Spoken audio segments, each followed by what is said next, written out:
So when you work with AAI, you're going to work with a team that is really committed to get you back in the air as quickly and as safely as possible.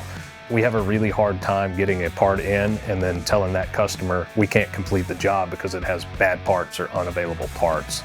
With that being said, we do the best we can to either create rapid repairs if something's not available or the hard to find parts are tough to locate.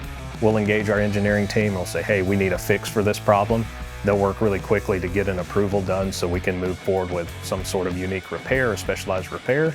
Or in some cases, we may work with the manufacturer on a hard to find part that's not in production to get that spooled up so we can ultimately get that part as quick as we can and get your plane back in the air.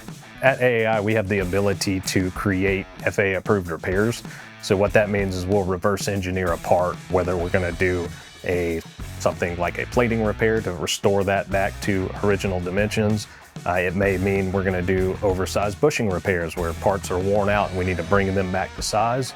And then we also have ability to fabricate or manufacture parts that may not be in production or the cost may be incredibly too high. So we try to look at the best option when we get to that fork in the road to decide what is the best case for this specific problem. And then we'll choose the route and pursue it ultimately to get that back in the air as quick as we can.